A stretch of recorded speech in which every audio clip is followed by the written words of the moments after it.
Drifting to me is just the best feeling in the world. The adrenaline rush of going sideways, knowing that you're on the edge the whole time, is a feeling that just you can't beat. It's the biggest adrenaline rush.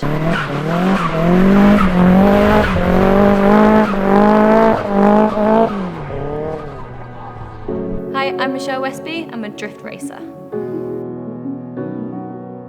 My love for cars actually started at a very young age, which is quite strange because my parents aren't actually into motorsport or cars themselves, but as a toddler I was always obsessed with collecting model cars. As I got a little bit older, it moved on to scale electrics, and as I got a little bit more older I just couldn't wait to actually start driving myself. So the minute I was old enough I was out doing driving lessons, got my first car, which was actually an MR2, so it taught me the basics of driving very quick. It was very back and happy, shall we say. It was a very difficult car to actually drive, especially as a first car, so I learned, I'd say, rear-wheel drive discipline very soon and quickly, and that just grew my passion to want to go faster as well. I used to go to a lot of car shows and car events, and I think just the more I saw, the more I realised that my main passion actually was Japanese cars. I just love the style about them. I love what we class as the big gay wings and all the body kits and stuff that came with them. I just felt like they had real character, and from there I just kind of grew more into loving old cars that I felt like had more character than the newer style cars that we've got today.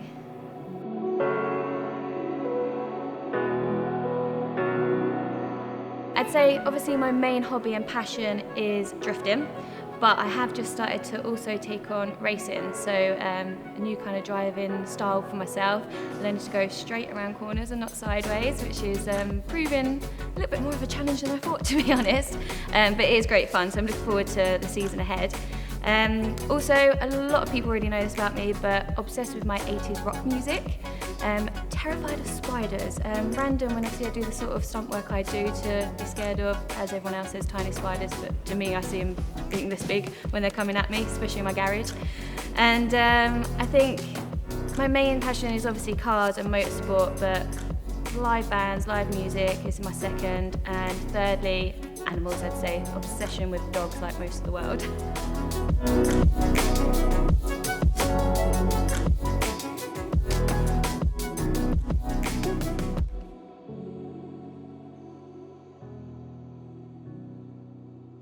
So my first real contact with motorsport was actually a friend asking me to do a promotional day for him. So that was basically where you hire typically females, if I'm honest, to go to events and to kind of give out flyers and stand there for photos and just interact with the crowd and try and encourage people onto a stand.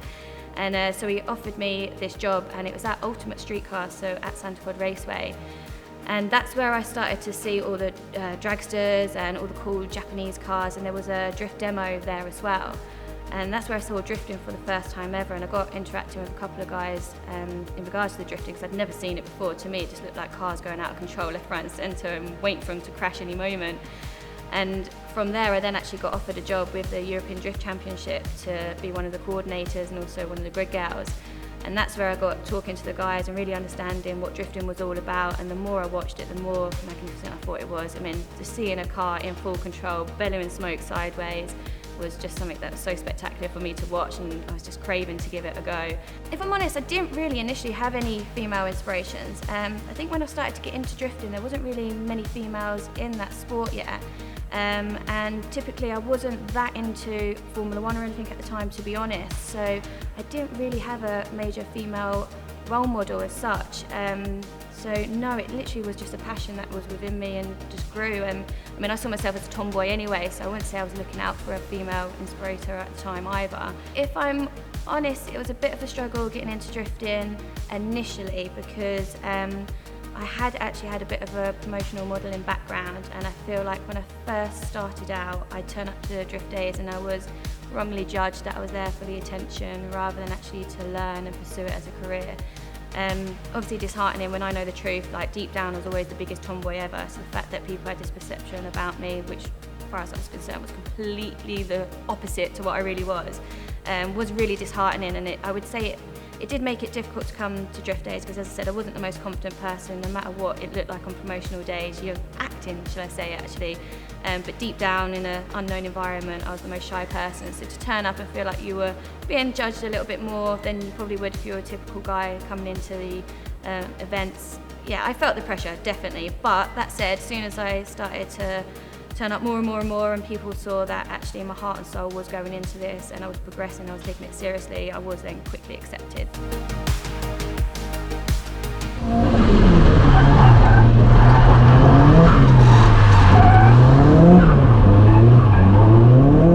My first car I went for to drift in was an S14A, reason being I love the evil-eyed look. I kind of always loved that characteristics about a car. I didn't know at the time, apparently actually they are one of the easiest cars to learn to drift in, just because the weight ratio and stuff as well. But if I'm honest, it was more about the style initially, and then I grew to love the way it drifted and drove as well. Literally every time I sit in my car, she brings a smile to my face straight away. Nothing can beat the adrenaline rush of a track day or a drift day, and literally the bond I have between myself and my car is probably a bit sad if I'm honest, but yeah, it just gives me the biggest buzz and biggest smile. So it's really important to have a good quality tyre on your car. The biggest misconception with drifting is that you do need grip, and for some reason everyone seems to think that you don't want the grip, but to be able to maintain a drift to particular areas of a track, you need to be able to have that grip to make the manoeuvres to them sections. So it is actually all about grip. For myself, I have grippier tyres on the front and a little bit less in the back, just to be able to spin up the wheels that little bit more at ease, because I'm not running massive horsepower, but the bigger the horsepower, the stickier the tyres you'll need on the car. So yeah, tyres is key in drifting.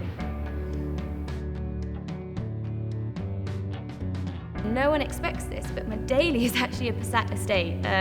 Anyone that's a drifter can appreciate they usually need a workhorse as well. You need something that's reliable, and the amount of mileage I do as well, cheap to run, and you can fit a hell of a lot in there. So a lot of wheels and tyres, spare engines, gearboxes, you name it, it's been in that car, so it's just a practical workhorse. I think the coolest car I've ever driven, stroke drifted, would be the Fast and Furious Live Challenger. Amazing car, obviously it's a very big car, but it just went sideways at such ease. It was a great car to handle around a small arena, so yeah, I'd say that's probably one of my favourites.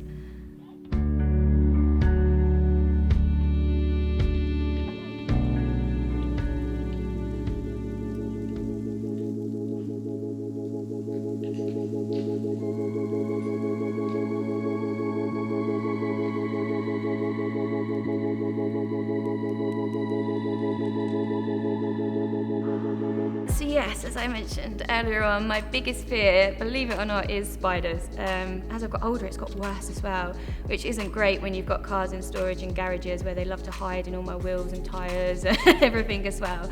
But I'd say that was probably my biggest fear, and then not that I show it, but heights as well. The good thing is I am a bit of an adrenaline junkie, and I do like being scared, so I put myself through all these things like jumping out of a plane and stuff still, just because I enjoy that buzz and that feeling. But yeah, definitely scared of heights too.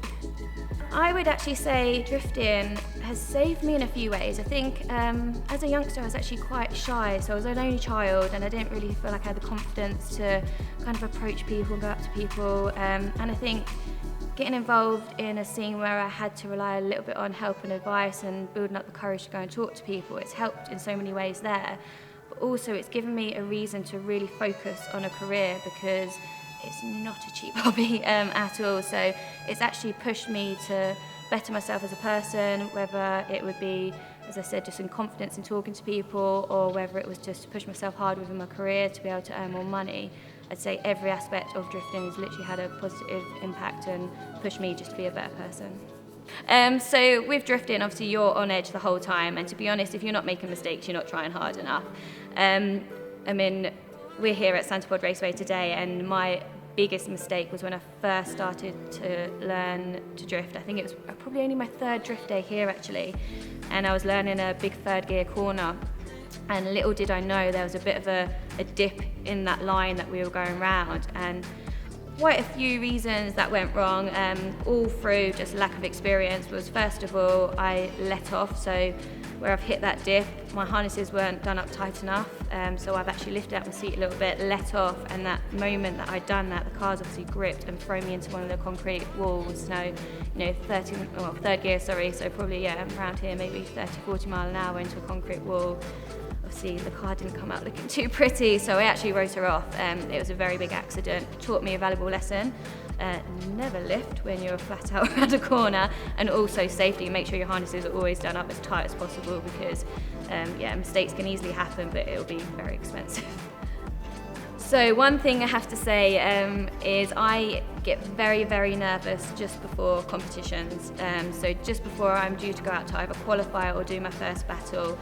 You wouldn't think it looking at me, because what I do is straight away turn my music up. I'll make sure there's a bit of Metallica or AC/DC, something on there that's a bit kind of intimidating.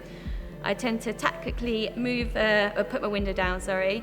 So I'll have my music up loud, I'll have my visor down, I'll just pretend to be rocking out, and that tends to calm my nerves, also intimidate the other driver. So I think taking my mind off what's about to happen and having that little gameplay, then yeah, that helps massively.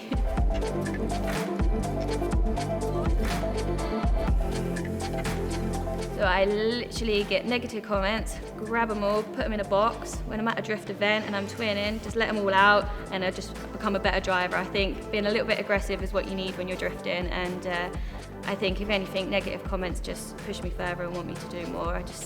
To me, to make a negative comment, they've got to be threatened by something, or there's got to be a reason, because I think for someone to go out their way to make a negative comment, there's more of a background story to that. So I try to not take them personally, but I feel like they've hurt me a little bit, I'll just store them and release them on a drift day. I'd say the biggest thing is having support around you. Keeping it to yourself isn't the best thing, and I think that's where Calm are very good. So they've got an online support centre and also a phone line that you can ring up and talk to someone. I think when you're not feeling yourself, you are feeling down, if you're keeping that to yourself, there's no one out there to be able to actually show you the light at the end of the tunnel. So the more you can communicate or talk to someone, the better. So I know when I'm feeling down, it'll be either one bit of music out in my car, if it's something small, I know that can put a smile back on my face. If not, it's just communication, like be open to people. I think as long as you've got people around you that support you, then that's the biggest thing. I think social media is a positive and a negative. The positives I'll concentrate on for now, but yeah, I get a lot of females message me asking me how they can get into motorsport, how I've influenced them to go out and get a car and actually start drifting themselves, and them sort of messages honestly mean the world, because when I was first starting out, I didn't feel like I really knew any females to communicate with and get that bit of moral support, should I say. So being that person now, I really enjoy it. So any females that message me on social media, I'll always make sure I get back to them, try and give them as much help and advice as possible, because I really think just knowing that there's other people out there that can give you that bit of a push really does help.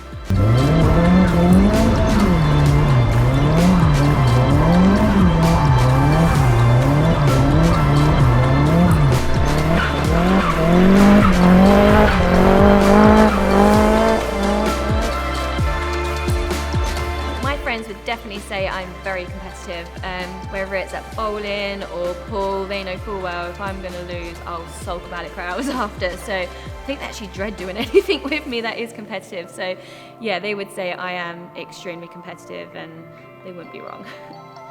I would always say to my fans, if you've got a dream, pursue it. I actually got told that I would never be able to afford drifting. I got warned it's a very expensive sport, hobby. I got warned that there was no cheap, easy way around it, and being a youngster when I started out, obviously minimum wage, I kind of nearly let that stop me, but luckily I'm the type of person that just, if someone tells me I can't do something, I'll make sure I can do it. So it actually drove me to, as I said, better myself in my career, so progress career-wise as quickly as possible to earn that little bit more money to be able to afford it. And back then, if I'm honest, I remember looking back at photos of drifters doing, you know, third, fourth gear entries, massive billowing smoke behind, and the photos were insane. I remember thinking, if I can even get a photo like that one day, I'll be the happiest person in the world. And you know, a few months later I was doing that, and the next thing I know, I was doing drift demos, which I never planned out to do, but it was a great feeling to be able to give them that opportunity. And then never in a million years did I think I'd be competing, but each time I just set my mind to these things, and I managed to just progress with that. And then to get offered the stunt driving job for Fast and Furious Live literally was a dream come true. You know, when you're younger, you have these images and these dream jobs, but you never think you could get there at all. And to be honest, I never in a million years thought I'd be where I am today. So it just shows with a little bit of dedication and hard work, you really can achieve anything you want to. So never let anyone put you off or say that you can't do it. Just use that determination to push you harder.